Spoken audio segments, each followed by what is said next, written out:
que você está assistindo este vídeo.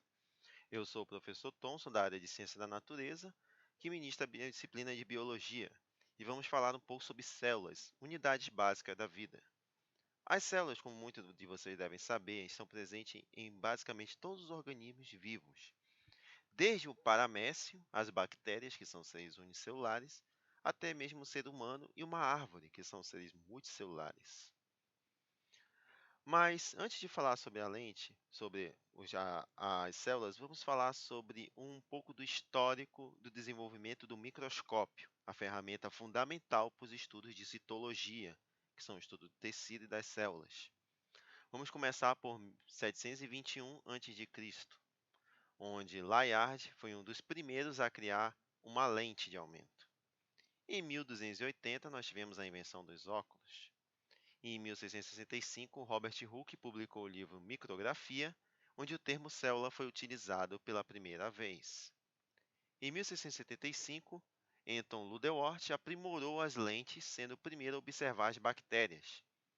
Entretanto, foi só em 1830 que Joseph Jackson ele corrigiu o problema da aberração esférica, ou seja, a imagem saía desfocada, e as lentes foram colocadas em uma distância precisa uma da outra, proporcionando uma boa ampliação sem perder o foco da imagem. Em 1878, Ernst Abbe formula uma teoria matemática correlacionando a resolução ao comprimento de onda da luz. Já Richard Zsigmond desenvolve o ultramicroscópio e é capaz de estudar objetos abaixo do comprimento de onda de luz. Em 1932, foi inventado o microscópio de contraste de fases, que permite o estudo de materiais biológicos que são incolores ou transparentes. Em 1933, Ernest Ruska desenvolve o microscópio eletrônico, com a capacidade de usar elétrons em microscopia, melhorando ainda mais a resolução e expandindo as fronteiras de exploração da microscopia. Em 1981, Gerd Binet e Harriet Hoare inventam um microscópio de tunelamento por varredura que fornece imagens tridimensionais de objeto a nível atômico. Aqui vocês vão ver nessa imagem a estrutura do que é formado o microscópio. Mais à frente nós vamos ver o que é cada um desses aqui que estão sendo indicados, ok? Vamos continuar. A descoberta da célula foi feita em 1665 pelo pesquisador inglês Robert Hooke, usando um microscópio rudimentar, como na imagem que vocês veem aqui, né? Ele observou que a cortiça, que é a casca das árvores, era formada por numerosos compartimentos vazios que ele chamou de célula, que vem do latim cella, que significa lugar fechado ou pequeno cômodo. A cortiça, entretanto, é um tecido vegetal morto, constituído por células cujo espaço interno é ocupado por ar. Então, o que Robert Hooke viu não foi células, mas sim um esqueleto de células mortas, ou seja, células vazias destituídas de matéria viva. Em 1833, o botânico escocês Robert Brown verificou que as células eram portadoras de um corpúsculo geralmente arredondado, que ele denominou de núcleo. E hoje em dia nós sabemos que essa estrutura abriga o material genético da célula e que ela está presente em quase todos os tipos de células vivas. Em 1839, após longas pesquisas com microscópio mais aperfeiçoado, os biólogos alemães Matthias Scheele e Theodor Schaum verificaram a presença de células em todos os tecidos vegetais e animais. Então, se formou a ideia de que todos os seres vivos são constituídos por células. Em 1858, o também alemão Rudolf Virchow sugeriu que toda célula se origina de outra pré-existente. Na mesma época, pesquisadores descobriram que, além do núcleo, a célula ela é portadora de várias organelas e organoides, que são estruturas capazes de executar diferentes funções no interior dessas unidades biológicas. Assim, se estabeleceu três teorias sobre a célula, que compreendem os seguintes princípios. O primeiro, que as células são unidades morfofisiológicas dos seres vivos. uma vez que estes são formados por pelo menos uma dessas unidades, com exceção dos vírus que não possuem organização celular. A segunda representa a menor porção de matéria viva capaz de executar diversas funções vitais, responsável pela manutenção de vida de um organismo em um organismo. E a terceira é que elas se originam de outras células pré-existentes e, portanto, é a unidade responsável pela hereditariedade. Assim, são as células que garantem a continuidade da espécie.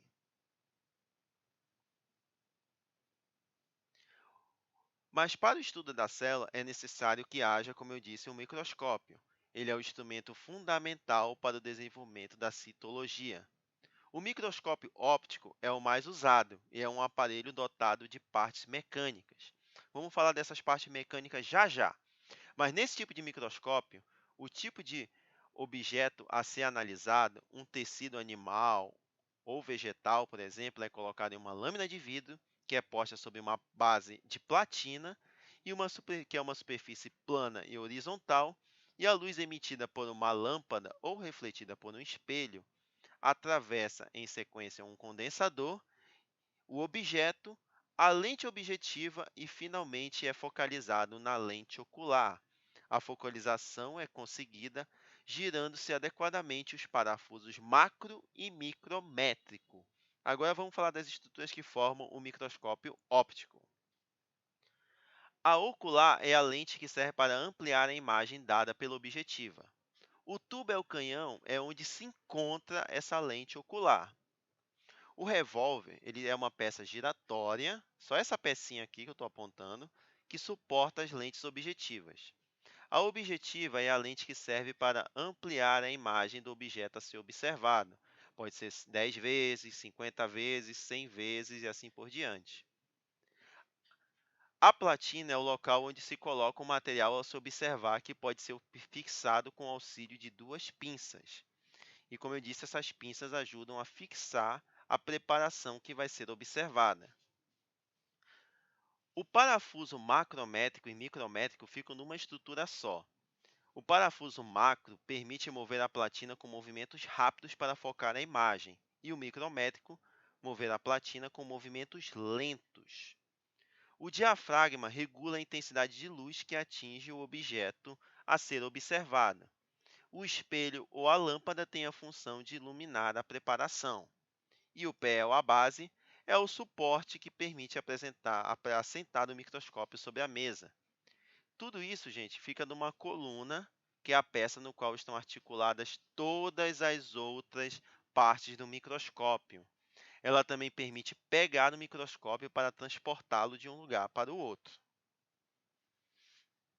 Mas, além desse tipo de microscópio óptico comum, nós temos o microscópio óptico ultravioleta. Ele utiliza a radiação ultravioleta, melhorando a resolução do limite da imagem. Também temos o microscópio óptico de fluorescência, que é esse aqui que vocês estão vendo, tá? Onde a observação é feita por meio da fixação de uma substância fluorescente, como o flúor ou o cromo, que brilham ao receber a luz. Temos o microscópio óptico de contraste, né?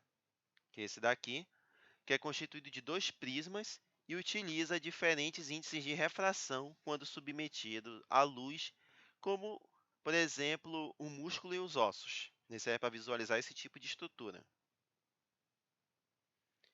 Agora, a grande revolução na citologia foi o microscópio eletrônico, que pode ser comum, o que a gente vai falar aqui o primeiro é o comum ou de transmissão, que ele foi inventado em 1931, e ele permite ampliações de até 1.500 vezes, né, o microscópio óptico, no caso, né, ele permite uma ampliação de até 1.500 vezes.